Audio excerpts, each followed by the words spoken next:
You're listening to Synergy to Synastry, the podcast where two corporate girlies called to follow their intuition take you on a journey of self-exploration through metaphysical modalities. I'm Christine, intuitive coach and clairvoyant. And I'm Renee, psychic intuitive and astrologer. We're excited that you're here and honored to be your spiritual guides. If you enjoy this podcast, make sure to subscribe, rate, and review wherever you listen. It helps listeners find our show, plus it automatically enters you into our raffles to win a free psychic reading. Now, let's get into the episode.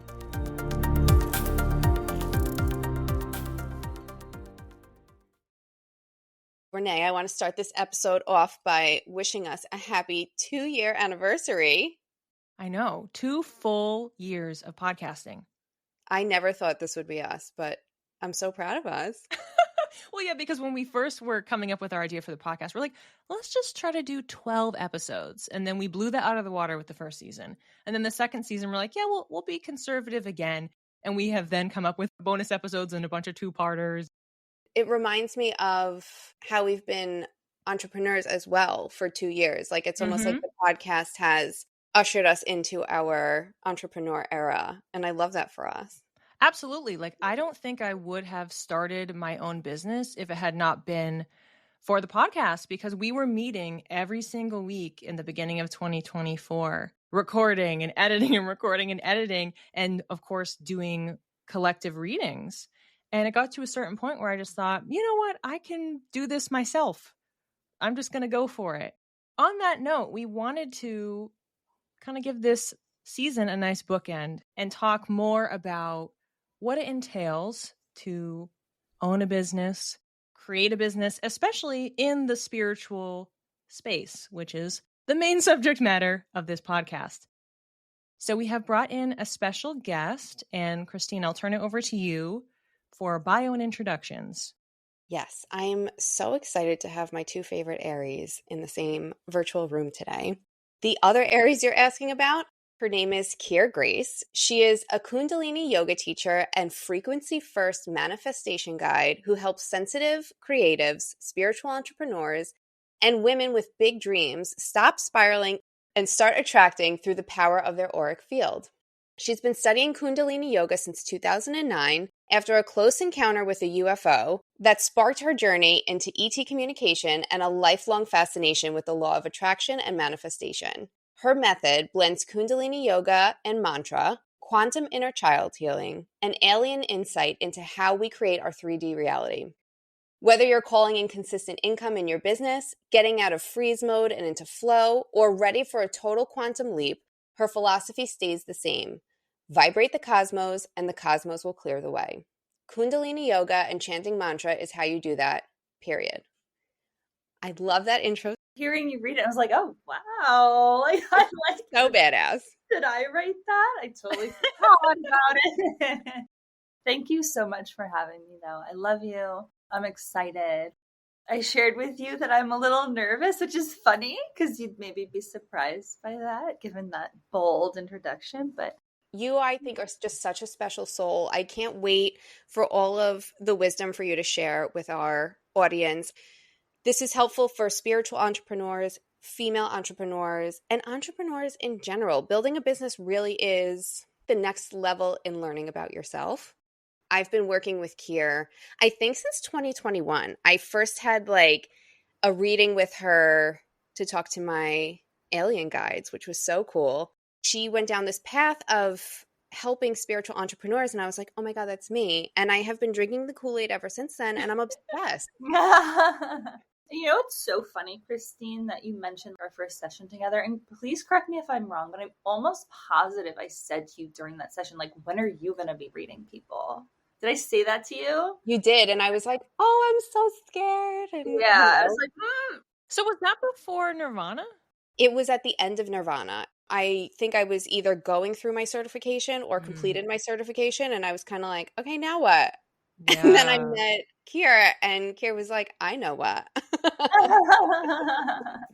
Before we move on with the meat of the interview, Kira, I just want to give you a moment to tell us, in your words, how you became the spiritual solopreneur that you are today. Well, I'm going to really condense this story.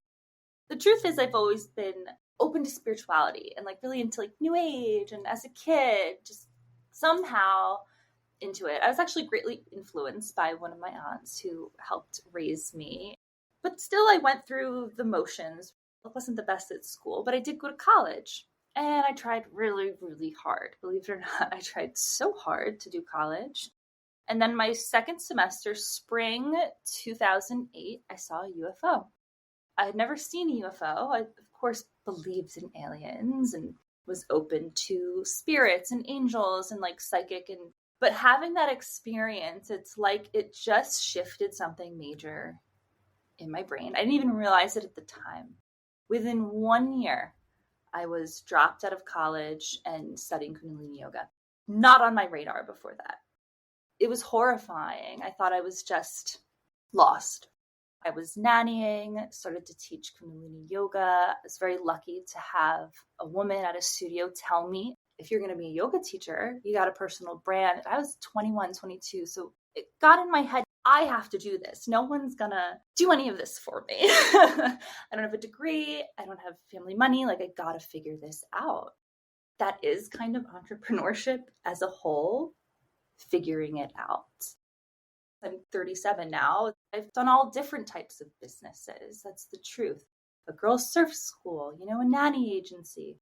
Just kept hitting this wall of like, do I really want to put all of my focus and energy into it? And I'm sure both of you can relate that it takes so much. 2019 was my like shit hit the fan, eat, pray, love kind of year. Everything fell apart. I just thought, you know what? Let's go. Let's go all in on my spiritual SHIT. So it sounds to me like you've had the entrepreneurial spirit, which how you described it, I can definitely relate to that. You have a lot of different ideas. You want to put something out there. You want to move forward. You want to create. It seemed like the universe kept redirecting you. It's like, not this, not this. Like you were on the right path in the premise of what you were doing, but not the actual subject matter. Now that you have been sitting in this space, you've settled into your current subject matter. Have you felt that kind of itch again to do something else? Or do you just feel more at peace of this is the right thing for me to be doing? It's a really good question. I definitely feel good and at peace where I am. And I'm comparing that to something like I ran a girls like boutique surf school. So it had started out as a girls camp and then boutique one-on-one lessons and so on. That was like 5 years. And I didn't end it because I like wanted to. I was afraid. That's the honest truth. I was afraid to be like, put my face on the internet and be like, yeah. I talk to aliens. Everyone's going to project everything onto me. I want to teach spirituality and like 3D real world stuff, like money. Like, I don't know. Like, I don't know any woman who's like, yeah, I want to attract more money without pushing harder. And I really believe that is possible with the quantum work. And so that's kind of like where I'm really nailing in on now. And I feel excited about it. You just, in answering that question, hit on multiple topics for season 2 episodes. Fun. Because we talked about quantum physics, quantum hypnosis, manifestation versus planning. We very much have been working in season 2 on how do we teach about these spiritual modalities, but also make sure that they're fully embedded in that 3D human reality. How can it be applied to my everyday life so that I can make adjustments and change? So that's really been the vibe and intention behind this entire season. So I love that you just put a bow on it without even knowing. Renee and I, when we pick out what we're going to do for a season, we like sit down and meditate together. And somehow like we both pick up on different things, but it's like everything we're supposed to pick up on for the podcast episodes. And in November, we channeled the subjects that we were supposed to cover this season. For the last episode, I was like, we have to interview Kir. Your response just like proved our theory about like why we do what we do the way that we do it. That's amazing. Which I feel like kind of guides us into our next question. Do you find that there's a difference between being a business owner and a spiritual business owner, or do you think that they're actually the same thing, just with different labels? My brain goes to, well, what's spiritual anyway? And that's just kind of my non-duality training. At its core, the yogic science and Kundalini, it's a non-dualistic path. It's neutrality. I haven't really figured out who am I in relation to something pointing at it not spiritual. Like, how would that even work? So that's kind of where my mind goes with that question initially. But for like pity's sake, I would say women who gear towards selling their spiritual work probably have more sensitive nervous systems, probably have a different orientation to reality than the everyday person who's not consciously interested in it. Well, yeah, what is a spiritual business? Like, I think one of the biggest things that we've all learned in having our own business is you have to do what feels good to you. And I think whether you are spiritual or not consciously spiritual, quote unquote, that applies, right? I think of like the CEO of Raising Cane's who was like, I just want to sell chicken tenders. And everyone was like, that's the dumbest idea ever. And he's now a very successful chicken tender seller. And that's all he does. He loves chicken tenders and he sells them. If you asked him, he wouldn't be like, oh, I'm spiritual. But if we're analyzing it, we're like, oh, yeah, he followed his passion. He came into this world to do what he loved, and he didn't listen to what anyone else said. And he just did what felt good until it didn't, but it still feels good, so he's doing it. That's the same thing that we do, and I love it. Because it's all energy no matter what, right? So no matter what kind of entrepreneur you are, you're kind of birthing something out of nothing. And that is manifestation. That's quantum, right? That we're always expanding. There is no guarantee. As scary as that is, I feel like entrepreneurs, it's a little exciting. In my opinion, an entrepreneur is an entrepreneur, but a spiritual entrepreneur has the additional challenge of having to deal with stereotypes, people misperceiving their intention and what their business is. We have to have different hats on to have language on our website or have a spiel that we tell someone when we're meeting them, because we have to get ahead of the judgments that they're going to make so that they'd actually consider working with us. And we have to remind them, we're just a regular entrepreneur. We are just a person like you. And so we have that extra lift on top of it's a spiritual entrepreneur because of the work that we're doing. I agree with you completely on that. It almost feels like there's more of a contradiction. Like I've definitely had to deal with a lot of my own fear and shame around coming out and saying, yeah, actually, I do know how to apply Kundalini yoga to help you make more money in your business. Spiritual guru, blah, blah, blahs would really just prefer to burn me at the stake. All of these projections, that's kind of where I like escape to my non-dualism, where it's like, nothing means anything, so I'm going to make money while we all spin around on the ball. I don't know what to tell you, you know? Spin around on the ball. I love that. That's hilarious. Like no one's got it figured out. Y'all ask good questions. That's what we're here for. We're big nerds over here, and we just needed a container to put it in, and that's what the podcast is. In your response to, oh, well, what is spiritual? We recently did an episode on etymology. We didn't look spiritual up, but it's just funny that your mind went there because we just did an episode on that, and our minds go there too. What does that word mean? And how does that change how you interact with it or how you use it or, scheduling your time, etc.? I love etymology. And that's also one reason why I also love mantra. And one of my educational pieces of content about mantra is actually the etymology of it. And the difference between affirmation and mantra. Affirmation, I am beautiful, I am rich, I am strong, I can do this. It's still coming from either the positive or the negative mind, and it was created from contrast of 3D, right? So that you can only really get so far in elevation. With mantra, it's a Sanskrit word, and it literally means mind control or mind projection. And so the specific words hold specific patterns, and the vibrations of the mental body. And again, we're very much oriented in positive, negative, duality, this, that, yes, no. The mantra actually strengthens the neutral mind. It gives something that orients at a higher vibration to focus on.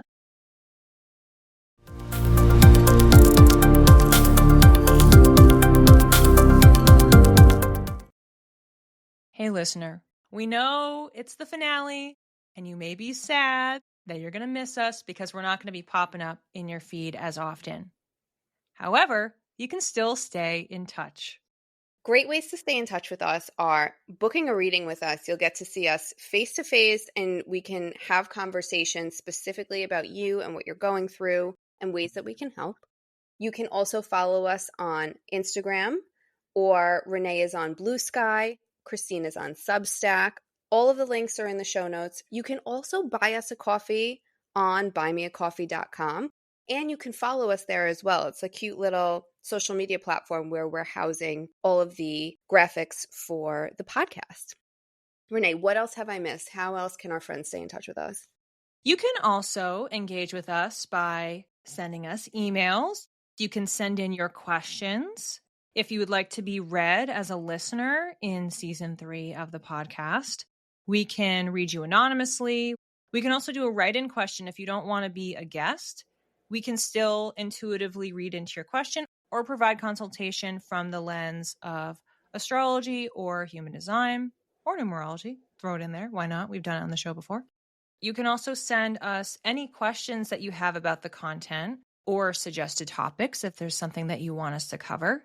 And similarly, you can keep leaving us reviews and comments to engage with the content, submit questions there, share stories.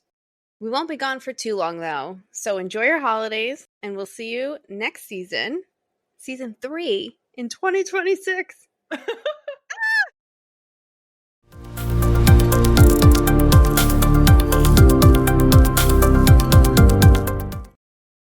In the 2 years that I've been an entrepreneurial business owner, and Renee, I know you can relate because we have these conversations. We have these thoughts in our mind that we can't do something because X. Or you're like, I can't compete with this guy. How am I going to make my business work? When you have all of these thoughts telling you that you can't. As a business owner, you do get stuck in your head. And something that helps you get out of your head are Kundalini mantras. Let me put the two together and sort of help people get out of their mind. Like, how did you come up with that? Did you know it was going to be so successful? I, as one of your students, find it to be incredibly successful and something I never would have thought of on my own. That makes me so happy, really. Genuinely, I just started to get that same old anxiety loops that all entrepreneurs get. My first launch ever, I did like this Starseed School launch, which I actually think that you came into. After that launch, like I followed all the rules, I made the money, I did the strategy. I'm like, yeah, I'm so good at this. And then my nervous system just fried. How am I going to move forward? And I was like, oh, well, what did you teach in Starseed School? Oh, mantra and Kundalini. Just figure out how to apply what you're teaching to what you want to be doing. I just applied what I've been studying and doing and like literally do for myself. And I always say this, and this is so important. It's not that we never have those thoughts again. It's not that we never freeze again or doubt ourselves again. We develop a different relationship to that stream of thoughts because they hold a certain frequency. When we use a technology like yoga, we start to adjust our entire systems to a different frequency. Our relation to those thoughts just change. They're not as strong. They're not as real. We're not being fooled anymore by the illusion so much because we have this tool that really is kind of breaking us out of the matrix of so much of our own doing. Although it's not all personal, because I do believe in like, there's a lot of fear injection and infiltration and energies, whatever. But I really am about strengthen your aura, your mind, your field, and then see what happens. See how reality responds. And it's always pretty amazing.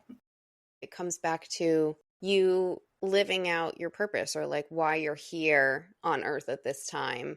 You're following the next steps and it's amazing. I find it to be super helpful. It's so nice to like hear that from the outside because I'm like anyone else. I actually spend most of my time alone on my freaking phone or computer. having kind of crazy thoughts, doubting myself. But I've been told so much from the outside, it looks like I just keep going, keep creating, I keep moving, I keep selling. Only reason I can do that in any capacity is because of the Kundalini. And that is why I sell it, why I'm like really locking in now, because it works. It's so helpful. And even if you're not a spiritual entrepreneur, I really have had this vision too. Like I have a couple clients who are cold calling and they're doing like Breath of Fire, Ego Eradicator before the call and getting more sales. Like it translates to real life. It sounds like on the bird's eye view here, and correct me if I'm interpreting this incorrectly, but it strikes me as the foundation of what you're trying to do is empower people. I guess so. I never really, do I empower people? Yes, you empower people, but I feel like you more importantly teach people that they can empower themselves. Yes. Okay. Yeah. Personally, when I think like empowerment, I think of like inspirational quotes. That is not me at all. Go on Pinterest, find your inspirational quotes. I don't give a crap what they say. You need to sit down, breathe, do the mantra, like tap into your connection with the cosmos. I mean, it's very real. It's funny because it did all start with like I created this like starseed survival school. And I was like, well, these sensitive women are running around not realizing they're connected to the cosmos. What do they need? What did I teach in there? Kundalini yoga, Kundalini mantra, little galactic origins. But I wanted the tools. I like giving the tools. Here's your life. Here are your problems. Do this. And it'll shift. So that's empowering. I think so. I think this actually kind of relates to one of the questions that we have. People that are in corporate, as well as people that are entrepreneurs, naturally there's different forms of burnout that you can experience between both of them. But do you have any patterns or things that you've observed or any tips, tricks, recommendations with the current tools that you're teaching, or maybe just, again, patterns that you've seen for other people, cycles that they need to get out of? Overwhelm, that fight flight in the nervous system. And so I would say any advice, whether you are in corporate, in sales, or I don't know, med school, or you're an entrepreneur, like whatever you're doing, if you are feeling that overwhelm in your body, you're not at your potential. You're not where you deserve to be. Because external programming and past trauma, you're lost in a loop. I think like a lack of presence comes back to the nervous system. Regulate y'all's nervous system. The best way to do that, it's pranayama, it's chanting mantra. It's very quick, very effective. I like sustainability. I like the idea that it's a muscle you build. You strengthen your nervous system. It's strong, right? It can navigate the world. It's not always going to be chilled. It's not supposed to be. You're not supposed to walk into the streets of New York City so chilled you get hit by a bus. You got to have the ability to go in and out and have a center. What does it mean when we're talking about a nervous system and regulating your nervous system? Because there could be some people who are hearing what we're talking about and have no idea what we're talking about. I'm really mad at this sciencey type stuff. Honestly, I am not the girl for the explanation. I feel like what you said, it kind of gets at the core of it. So if for the listener, we are breaking down what is a nervous system, and there's different types, parasympathetic, sympathetic, etc. What we're getting at is the fight or flight, or being calm and neutralized, which actually is a nice callback to our season 1 episode on anxiety versus intuition. If your system, aka your body, is activated, so maybe that's stress hormones and whatever else is happening within your body, we don't know off the dome the full science behind it, but certain things are turned on and activated. Somebody cut you off and you're like, oh gosh, you have the adrenaline going. That is an activated nervous system. And so in that moment, the person cut you off, you thought you were going to get in an accident. You can, as Kir was saying, choose how you're going to respond. And one of those choices could be, I'm going to take a few deep breaths. I'm okay. I'm okay. I'm okay. That's technically a little mantra that we're telling ourselves. We're doing a reset to get ourselves that's an to calm affirmation. down. An affirmation. We are giving ourselves a pep talk to calm down, as well as breathing, looking around us, checking. So we're going to have some sort of a natural response to somebody cutting us off and almost getting in an accident while we're driving. But the tools that we can pull from, such as mantra work, Kundalini work, any sort of energy work, in part, is what we have talked about in different facets of this podcast from the jump. What's a tool that you can go to so that you can ground that kind of chaotic, ramped up energy? Because also on the health side, if you are constantly living in a state of stress and hypervigilance all the time, that does harm to your body and how it functions. So hopefully that gives some context for the listener when we're talking about regulating your nervous system. Not only is it helping with your mind and giving a clear mind and coming from a neutral place and making decisions, it's healthy for your body as well. If we can live more and more of our life in the calm state, sounds good to me. Yes. You know, as you were talking, I was thinking like a few years ago, I was in Savasana yoga. My nervous system in my body, I was shown the projection of it into my auric field. It's the physical manifestation of the emotional body. So if you think of like regulated emotions, the difference between feeling like you're on an emotional roller coaster, that's a dysregulated nervous system, to whereas, oh, I have my emotions, I move through them, I hold them. When we feel that ping in the body, like that hike, that clenching in the body, that immediately projects into the grid of our auric field and creates, for lack of a better word, block. I love Abraham Hicks.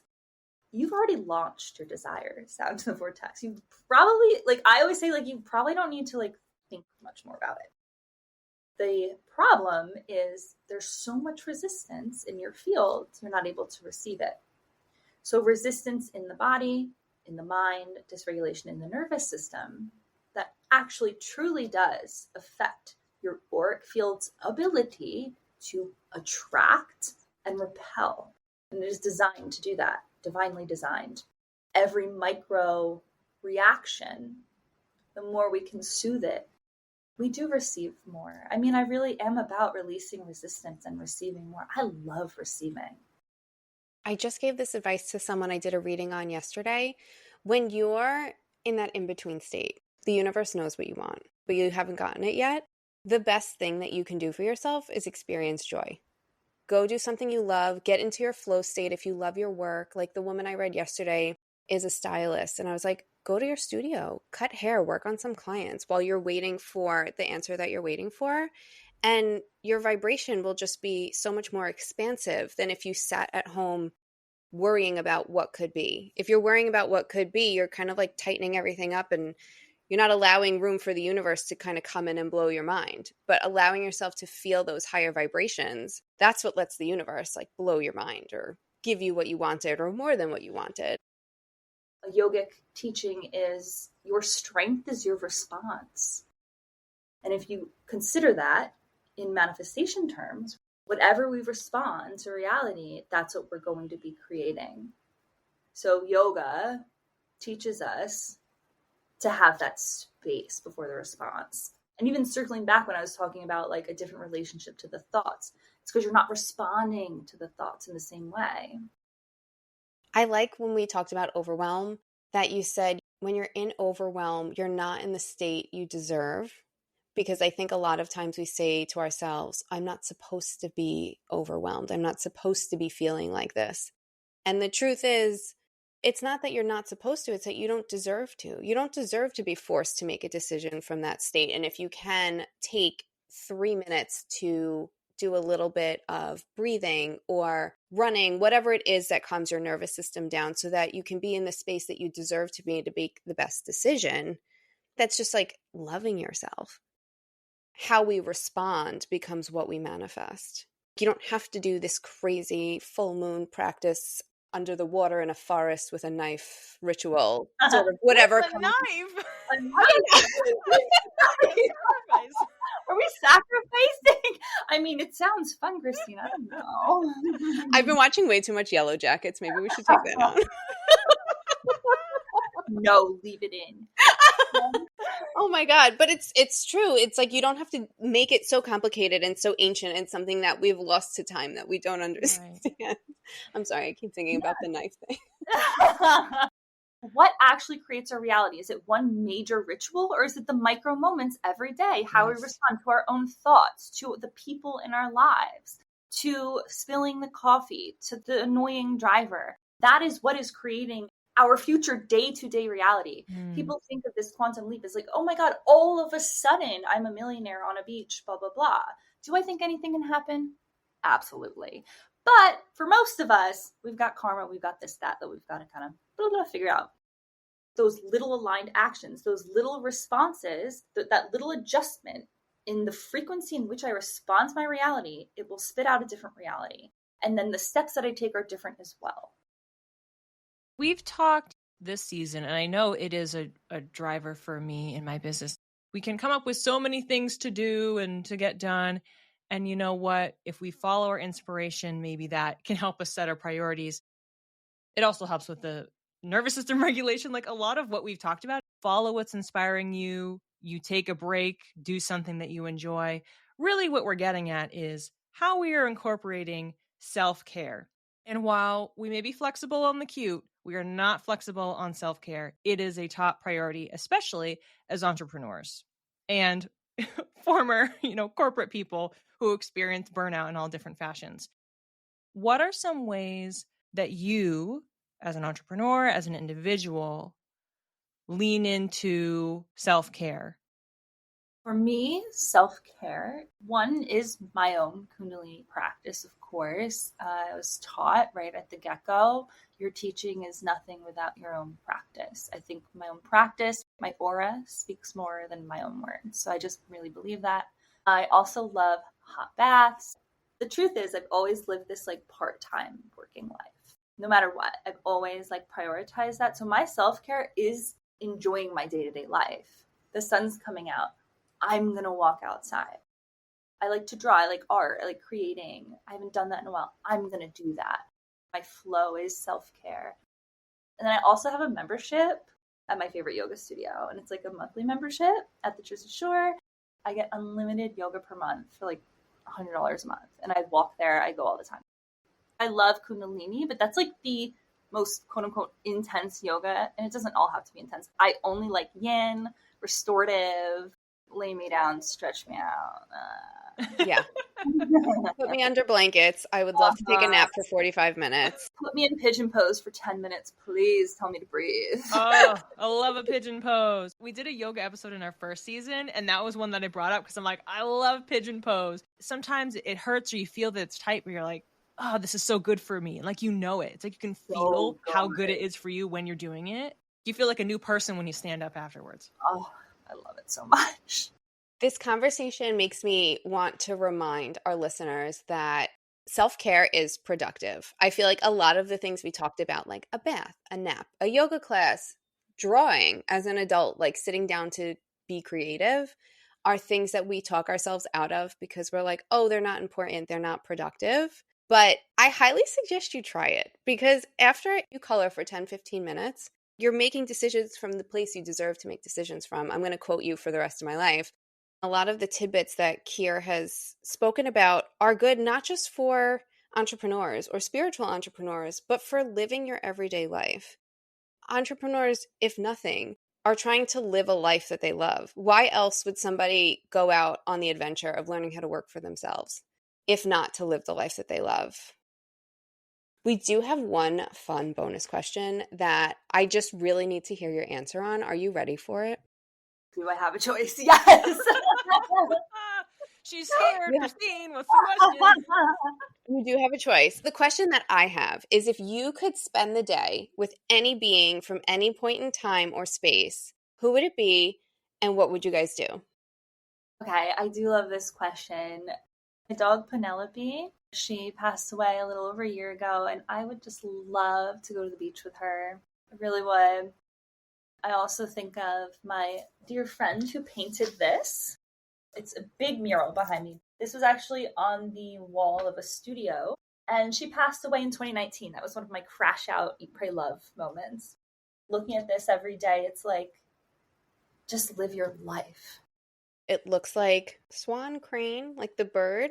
is like talking to you as you're talking, almost as if like your friend is coming through. And I I'm love getting that. like goosebumps. I know you're both medium, but it's a big deal. She's a big part of why I'm even doing what I'm doing, essentially. That bravery, trigger warning. She took her own life. So it added that dynamic, right? Of like, whoa. And I was in a state of bad relationship, depression, in the guck of it. It was a wake-up call. Not that that needs to be our wake-up call, but life is precious. It is fleeting. I think at the end of the day, I would just love for women to understand that there's a lot more magic and power out there than we could really even imagine that we do have access to right here, right now. It doesn't have to be a long ritual in the woods with a knife or whatever, you know? I love how that's becoming the new shorthand. Woods with a knife. Life is short, you know? Life is short. Kira, I'm so sorry about your friend. Oh, thank you. I really feel like she's with you in that mural. I can't stop. I don't know if you see it too, Renee. As we're talking about her, it just feels like she's enjoying the fact that I just keep seeing like sparkles radiating, like there's an impact, and the fact that she is woven into your story in a way that it's like she, through you, is also having the impact on all of the people that you're helping with your work. I'm getting chills as I'm saying this. Her memory, even if you're not walking around telling all of your clients and students and everyone that you're working with about her, through your actions and through the work that you're doing, because she is part of the foundation of that she gets to live through all of those experiences too. Okay, this is making me want to cry, so I feel oh, well, thank you for that.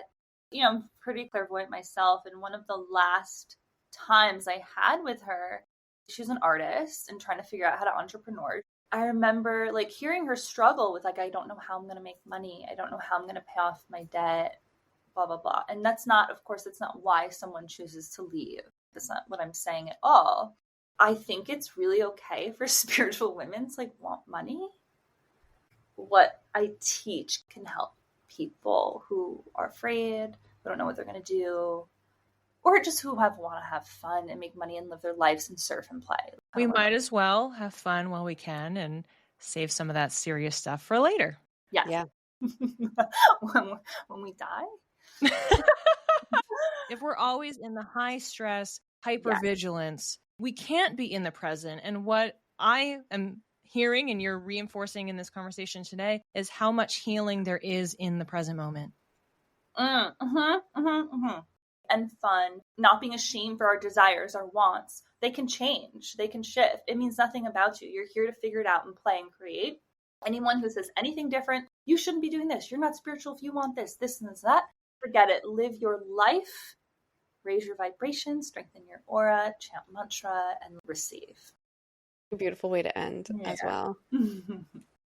If people want to work with you, we're going to include all the details in the show notes, but why don't you break down what you're currently offering, where they can find you on the interwebs or in person?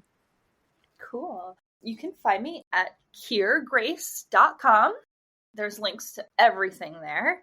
I love Instagram, so I'm at XO Kir Grace. My signature offer is called Hot Girl Aura. It is a Kundalini yoga-based manifestation method to strengthen the nervous system and magnetize overflow in 11 minutes a day. Whenever you find me, I will have something for you. That's the reality of it. That's the truth of it. I'm also located in Asbury Park, New Jersey, and I do events at the Jersey Shore. I also have a podcast. It's called The Cosmic Tea. It's unhinged, but there are guided meditations on there if you scroll to the earlier ones. We'll link that in the show notes for the listener. If you're listening to our podcast, I'm assuming you like real talk from people who kind of let their stream of consciousness go, and that is Kir. So definitely give her podcast a listen as well. It's a nice compliment to this. Thank you. Thank you so much.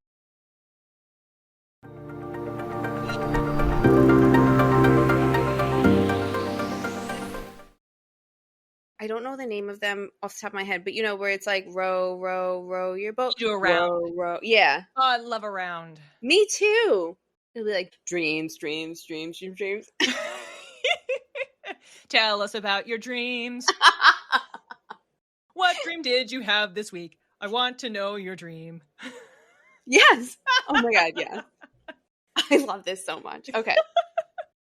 Okay. Christine, tell me about your dream. So I feel like the dreams I've been having lately are less about symbolism and more about things coming up in my life. I was dreaming about my high school reunion. I'm still waffling on whether or not I want to go. I paid the money. I looked at how I'm going to get there. It's like a bit of a commute. But part of me is like, is this worth my time? Lo and behold, Spirit was like, let us tell you in your dreams. In my dream, I went to my high school reunion, and it was like the exact schedule they gave us. You know, we're going to be touring the school, and then we're going to a bar and whatever. In my dream, I saw who was going to be there, and I kept finding like nostalgic items from high school and memories, and my best friend was there the whole time. And I left the event feeling very neutral. So there was no like, oh, I'm so glad I went. And there was no, oh, I'm so pissed that I went. It was just like a neutral feeling. Like if I feel like going, go, but it's not going to make or break. So I really am thankful to Spirit for sending me that message. I think this and one of the last dreams I had are just about putting me at ease about what's coming up. I'll keep you guys posted in season 3 what actually happens. Find out, does Christine get a job? Does she attend her high school reunion? Dun, dun, dun. Doing it for the plot. It sounds a lot like what comes up in psychic readings when someone needs help with making a decision. What we're doing is reading into your energy and applying it to each of those scenarios. So what you were seeing is, what's your energy? And the takeaway was, take it or leave it. You could go, you could not go. And what I always like to tell people with the decision-making readings is, I'm picking up on your energy in each of those scenarios, but regardless of what I say, it's either what is true or it's how you are feeling about those situations right now. And you have to still make the choice yourself. You actually found a side benefit, which is, well, you know what? I don't have to worry about it because whether I go or whether I don't go, my intuition will tell me when it's time for me to officially RSVP. And that was like door number 3 of it doesn't matter. And you can actually get peace from that, where somebody else for a certain topic might be annoyed because they want an answer, yes or no. And life doesn't always work like that. I'm so glad you pointed that out. And maybe that explains why I was so tired when I woke up, because I was working in my sleep, reading myself. Yes. But that makes so much sense. And now I wonder too, for the listener out there, if you have dreams like this, you're probably reading yourself as well, and you're just not conditioned to it, so you're not picking it up. I'm conditioned to it, and Renee picked it up for me. Very cool. Very, very cool. Okay, tell us yours, because I'm reading the notes, and I need to hear everything. It seemed like I was in a store, so some sort of a retail setting. Somebody's relative shows up, and I was recognizing in how people were talking that they believed something was true that was not true.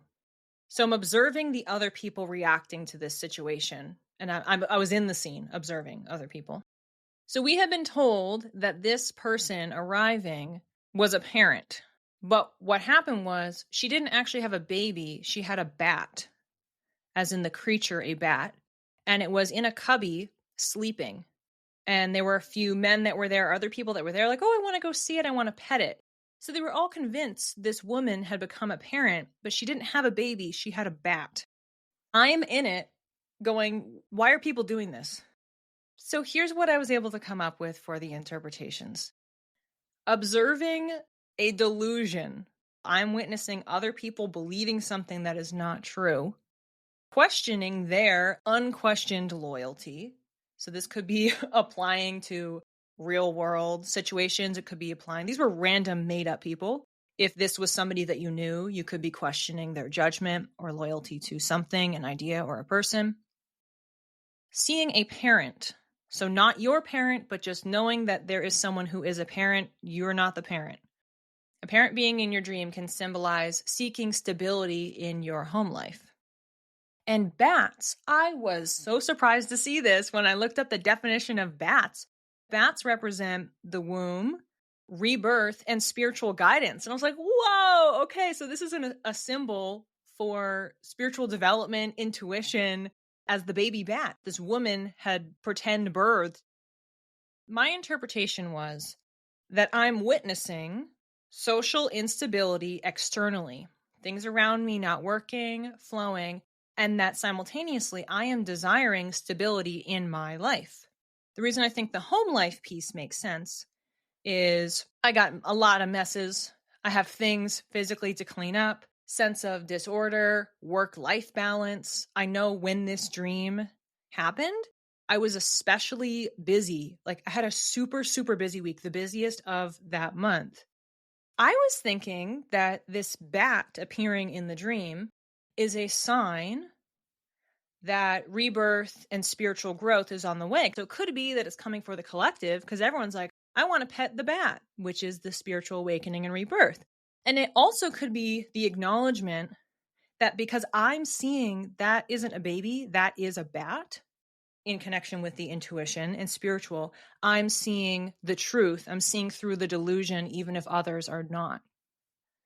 Isn't this somehow like a dream that you would just fly right past? It does not seem significant.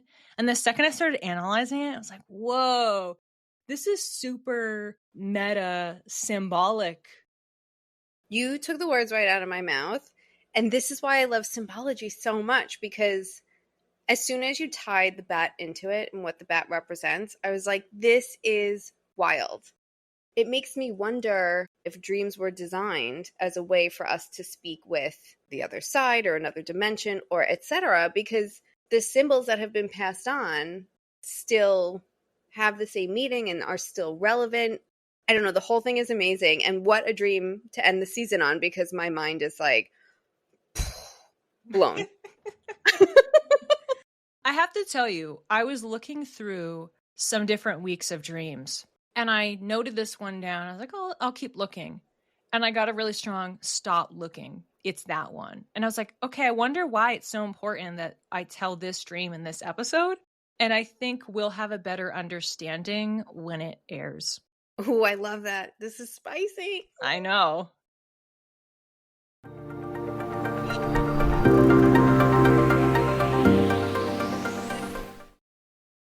In lieu of our collective readings, we are returning to our special guest, Kir, who is going to lead a brief meditation practice to close out this season, which has been very busy, very practical, on a note that can help you call your energy back and keep moving forward in whatever is calling you. Kir, I will turn over the mic. Take it away. Thank you. Whoever's listening, wherever you are, whatever you're doing, if you have a seat, take it. Whether you're on a chair, whether you're on the ground, doesn't really matter. But I want you to find a long spine, a slight tuck of the chin, rolling the shoulders up, back, and down. Palms face up, resting on the knees or the thighs. Joining your index finger and your thumb, the tips of those fingers together. Now you're in Gyan Mudra. I'm going to be introducing you to a mantra, Sat Nam. Sat Nam essentially means truth is your essence. Beyond the fluctuations of the mind, the to-do lists, the identities, mother, CEO, employee, partner, this, that. You have one truth. And this truth vibrates at a frequency far beyond all of the attachments. I'm going to guide you through some really beautiful big breaths. When I say inhale, you're going to mentally, in your mind, chant Sat. And on the exhale, in your mind, you're going to chant Nam. This gives your thought frequencies a different orientation.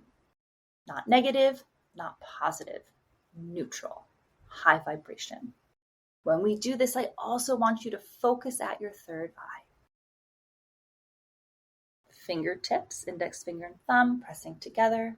Taking a deep inhale through your nose, mentally chanting Sat. Inhale.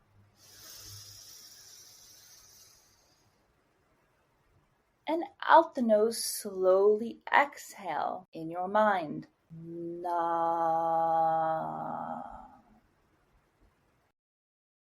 Middle finger and thumb pressing together now.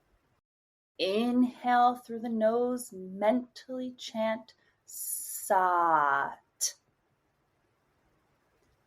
And exhale, Nam. Ring finger and thumb.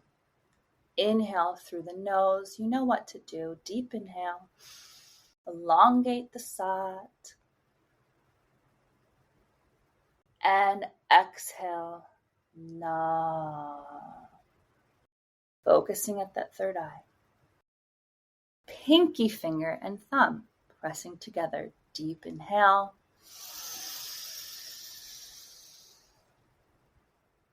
And exhale.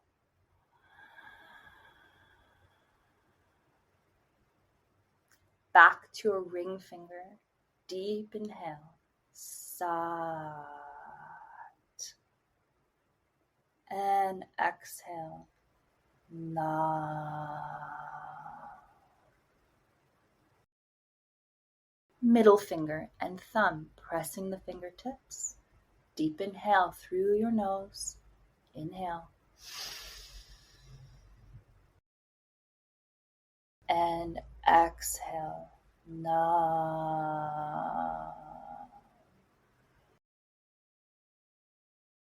Index finger and thumb pressing together. Deep inhale.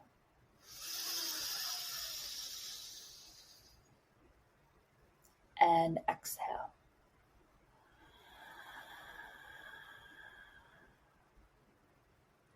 Bringing the hands together at the heart, pressing in and up at the sternum. Every time we create a mudra, like our hands together, our fingertips, or pressing in at the heart, we're connecting energy channels.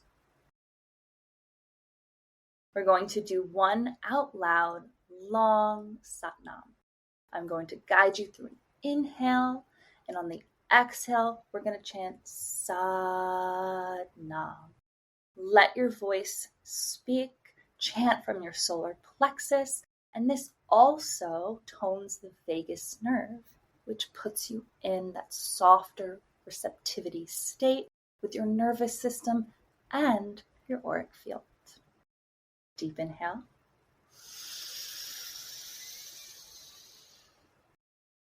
Sat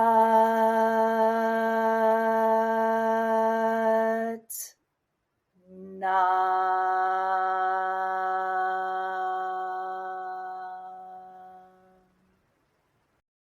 Inhale.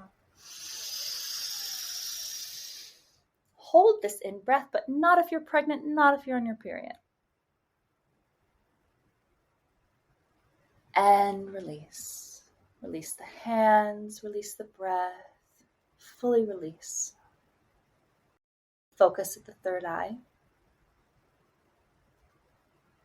Soft, natural breath. Inhale, Sat. Exhale, Nam.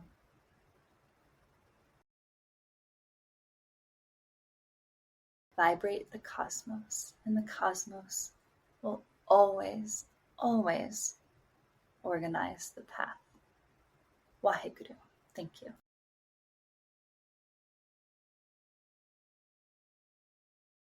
That was so amazing. I feel like I just took a nap. No, that was a really great reset. It's cool, right? And it's quick. So we just utilized multiple different aspects of yogic science: mudra, pranayama, and mantra. For the listener, I highly suggest you bookmark this episode. And I feel like at some point you'll just have it memorized. But until then, listen to this whenever you need a midday reset. Thanks for listening. If you'd like to learn more, the resources we used to prepare for this episode are listed in the show notes. If you're curious to develop your intuition, we've partnered with the Nirvana Be Light program to give our listeners a $500 discount on tuition fees. Email us for more details and we'll connect you with the founder, Deganit Noor. Want to connect with us? You can reach me, Christine, at Channeled by Christine with one L on Instagram. And you can reach me, Renee, at _read by Renee. Or connect with us both via email at synergytosynastry@gmail.com. Keep your spirit curious and your aura sparkling. We'll see you when the stars next align. We're going to have to figure out what grade we are. Are we just juniors by default? I don't know. I feel like we got to figure that out. We might be on the fast track, like we might be getting our masters. Whoa, we're skipping straight to masters between seasons? I'm impressed with us. It's just an idea. It's just a thought.